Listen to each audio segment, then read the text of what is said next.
how things went down in today's first question period. The House of Commons is back. We're actually live tonight for a special edition of Power Play from the West Block. I'm here with our front bench, Brian Gallant, Lisa Raitt, Tom Mulcair, and Rob Benzie to talk a little bit about this matchup, this long-awaited Brian matchup that I know everyone has been on the edge of their seats waiting for because, of course, Pierre Poilievre, who has been in the House of Commons for a long time, lost his seat in the general election, came back in a by-election. So this is the first time, in effect, that the two of them are across the aisle from each other in the House. Your initial analysis about how it went? Yeah, I thought it was kind of disappointing.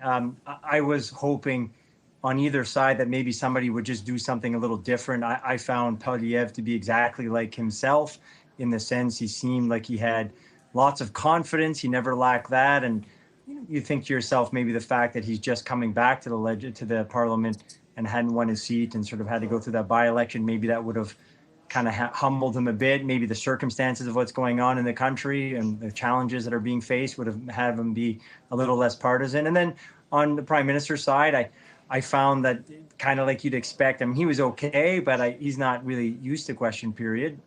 He hasn't been in politics very long. For somebody who just started, he's okay, but certainly not a skill that he's mastered. I mean, he kind of ran out of time quite a few times, and that's a pretty basic thing you get used to when you're in question period as a minister, leader of the opposition, and of course as prime minister. So I thought it didn't really resonate too much with me, and I thought it was a bit unfortunate that neither one sort of surprised me on any of those fronts. But of course, there's going to be a lot more sparring to happen, and I'm sure the prime minister will get better, and you never know, the leader of the opposition might change his tack at one point. Who knew Brian was the hardest Dancing with the Stars judge out there? Benzie, I didn't have as negative a take. I remember of course, Benzie and I text all day. I was texting him. I sort of thought they both looked better for it. Yeah. I think that over the summer, Mr. Poilievre had sort of conveyed through his press conferences that nothing would change, and I actually thought that his tone was different, and to a degree. Yes, you're right, Brian, about the confidence and all that stuff. And I thought the prime minister did not take it personally in the way that the last prime minister did. Yeah. And so there was maybe it doesn't last, but I just felt both of them didn't look worse for it. That was just my sort of initial read on it. Benzie, what do you think?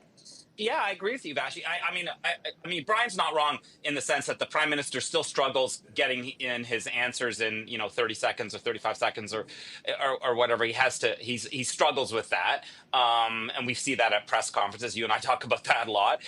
He tends to ramble, and you can't really do that in question period. I thought that both Mr. Carney and Mr. Poilievre seemed enhanced almost by today. I mean, there was electricity there because of the anticipation, of course. But Carney actually almost had a sparkle in his eye when Poilievre was asking him the questions. It's like he needs him there. You know what I mean? He seemed much more into it than when Andrew Scheer was the interim leader in the House and was asking questions in the summer. Carney just didn't seem as engaged at that time. I think now that he sees his the actual pretender to the crown sitting, two sword lengths across from him, it clearly stokes him. And I thought Mr. Poilievre showed a level of warmth and self-deprecation, frankly, that he doesn't usually show. And I thought he had a good first day back.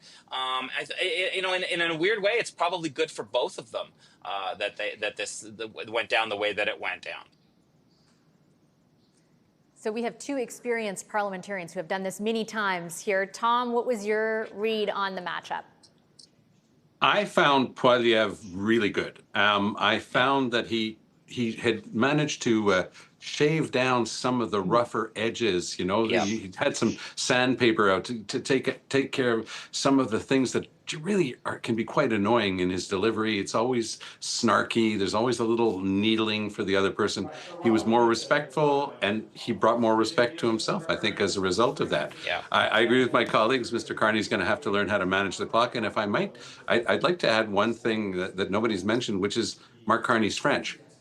Mark Carney's French became a thing during the election campaign. I've always argued that it met the number one test, which is it's understood by everybody for whom French is the first language, but it became a thing. And I can tell you, because I taught translation for many years, that guy spent at least an hour a day all summer polishing his French. His once quite good senior civil service French was lost during his many years in England, in the UK. I mean, it was really less than what it used to be. Today, we heard Mark Carney speak French really well. Everything was good about his French. It was a big sea change. And it was interesting. I was watching Blanchette, the head of the Bloc, and he was almost thrown off by the fact that he was getting back such good, clear answers. The only thing that he had trouble with saying was standing up for Canada. He said that in English, but the rest of it was outstanding. And I'd say that, to put a number on it, he's gone from a 6 on 10 during the election campaign to an 8 on 10, which is only going to help him in his ability to talk to all Canadians. Full Dancing with the Stars slew of judges on the program tonight, or whatever the reality competition is. Lisa, what's your score for how the two performed today? So maybe I'm a little bit more cranky. I'm going to say they did fine. They did fine. But here's the thing, like the tone in the parliament should be reflective of what the country is facing right now. And we're facing some really big challenges. So what I think what put me off the most was I found them all to be a little too jokey, quite frankly. You can't tell me it's the biggest existential crisis that we've ever faced in our entire life, the worst deficit we've ever faced, but then it's smiling faces and jokes across the aisle.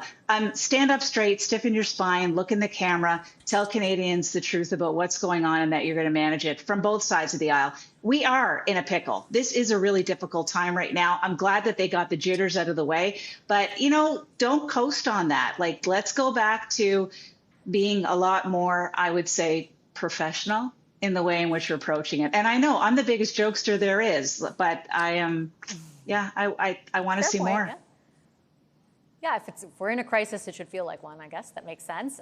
Brian, I wanted to also ask you, beyond just sort of the performance aspect of everything, I noticed certainly in our interview with Mr. Scheer and yesterday with Mr. McKinnon, again, like a departure from what we've heard in the past about working together, like just the overall tone toward each other, like leaving open that possibility much more than they would have if I did this interview 8 or 10 months ago. How much do you think that actually takes hold, like lasts? I don't know what the right word is. Yeah, first off, I'm just happy Lisa was just saying that it was fine. So I thought it was the Simon Cowell of this panel here. So that makes me feel better. I'm not isolated. I don't think it holds. To answer your question very directly, I don't think it holds. To Lisa's point, that the time would certainly, I think, require that there be a lot more cooperation and collaboration. But I'm just pretty pessimistic that it actually stays that way. So knowing that Canadians would like that, a lot of Canadians would like to see that. You'll see it, I believe, different parties talking that way. And to be fair, Leader of the Opposition Poilievre did say that a few times after kind of going with the jab right to Carney, but nevertheless, you'll have some of that happen. But I can't see that it stick. And going back to the first segment, a rough budget coming, maybe a second rough budget, and I just don't see people are going to say, yeah, we'll work with you through these tough budgets. I think it's going to not hold at all. Yeah, fair point. Okay, I got to leave it there. I'm out of time. Guys, thank you so much for your time this evening. I appreciate it. Great to see y'all.